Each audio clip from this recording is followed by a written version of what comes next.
माननीय अध्यक्ष जी, मेरे इस प्रश्न को पूछने का उद्देश्य आलू किसानों की समस्याओं को उजागर करने के साथ ही सरकार द्वारा उनके निदान हेतु किए जा रहे प्रयासों की जानकारी सदन के पटल पर लाना था। कौन सुनेगा? दोबारा वो वाला शेर सुनाओ क्या जो सुनाया था? आज इतनी बहस चल रही खाले हुए। मैं माननीय अधिष्ठाता महोदय आपका शुक्रगुजार हूं कि मुझे ये प्रश्न पूछने का मौका मिला। मेरे इस प्रश्न को पूछने का उद्देश्य आलू किसानों की समस्याओं को उजागर करने के साथ ही सरकार द्वारा उनके निदान हेतु किए जा रहे प्रयासों की जानकारी सदन के पटल पर लाना था। अध्यक्ष जी, आलू किसानों की हाल किसी से छिपा हुआ नहीं है, क्योंकि आलू गन्ने के बाद एक बहुत बड़ी खेती है जो किसानों को बहुत तकलीफ पहुंचाती है और उस खेती से किसान बहुत आगे बढ़ सकते हैं।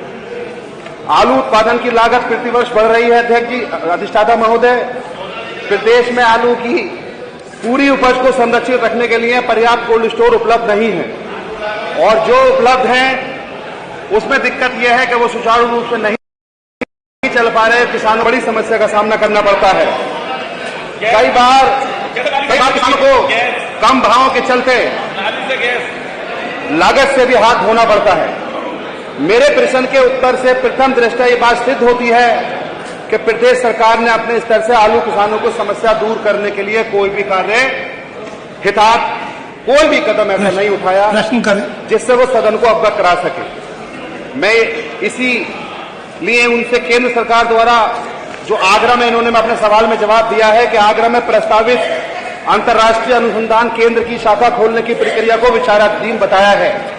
तो माननीय अधिष्ठाता महोदय, मैं आपके माध्यम से माननीय मंत्री जी से पूछना चाहूंगा कि सरकार राज्य आलू बोर्ड का गठन क्यों नहीं करना चाहती। और मेरा दूसरा प्रश्न यह है अध्यक्ष जी, क्योंकि गुजरात में आपने देखा होगा, गुजरात की बात करते हैं कि गुजरात में दूसरा प्रश्न पूछिए। जो ये लोग किराया भाड़ा देते हैं उससे किसानों को काफी बड़ा फायदा होता है। तो माननीय अधिष्ठाता महोदय, मैं आपके माध्यम से ये पूछना चाहता हूं, आलू किसान खास तौर पर संभल और बिलारी में काफी बड़ी संख्या में हमारे यहाँ खेती होती है। तो माननीय अधिष्ठाता महोदय, आपके माध्यम से पूछना चाहता हूं कि उत्तर प्रदेश की सरकार आलू किसानों को गुजरात सरकार की भांति किराया भाड़ा जैसा अनुदान क्यों नहीं देना चाहती।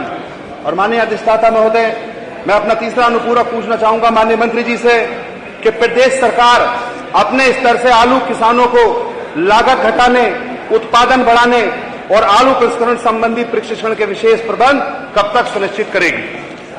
नमस्कार, आप सभी जितने भी शिक्षा मित्र साथी हैं, आप सभी को लेकर एक बड़ी खबर आ रही है। जैसा कि आप सभी को पता ही होगा कि आप सभी के मानदेय वृद्धि को लेकर, आप सभी के समायोजन को लेकर कितने सारे प्रयास किए गए हैं।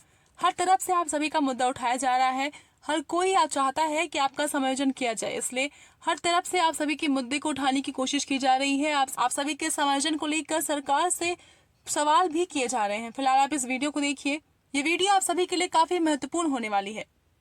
माननीय अध्यक्ष जी, आज भी देश का, प्रदेश का किसान अपने खेतों की रखवाली और पैदावार बढ़ाने के लिए ठंड में, बरसात में, सूखे में, बाढ़ में, बिजली कटौती में, नहर बंद होने में, तमाम तरह की समस्याओं को झेलने के बाद भी अन्ना सांड पशुओं से बचाने के लिए साल भर अपने खेतों की रखवाली करने के लिए मेहनत करता है।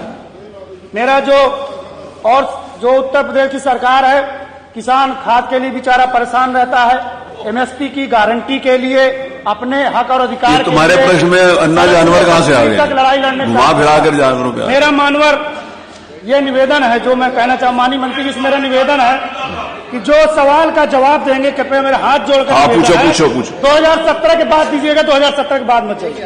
पहला मेरा पूरक मानवर इस देश के अन्नदाताओं के भाग्य विधाता, अन्नदाताओं के भाग्य विधाता भारत रत्न स्वामीनाथन जी ने कहा था कि अगर हम चाहते हैं अरे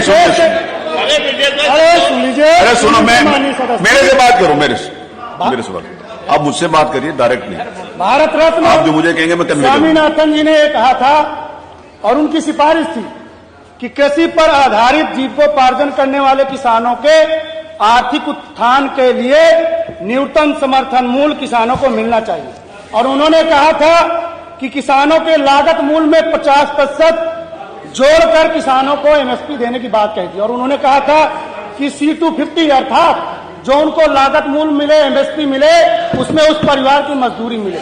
क्या उस नियम के आधार पर माननीय स्वामीनाथन जी ने जो रिपोर्ट प्रस्तुत की उसके आधार पर उत्तर प्रदेश के किसानों को समर्थन मूल्य देने का काम करेंगे कि नहीं करेंगे? मेरा पहला अनुपूरक। दूसरा मानव अनुपूरक है, माननीय अध्यक्ष जी, जब किसान खाद, बीज, कीटनाशक और कृषि यंत्र खरीदता है तो उत्तर प्रदेश का किसान 18 से 28% GST देता है।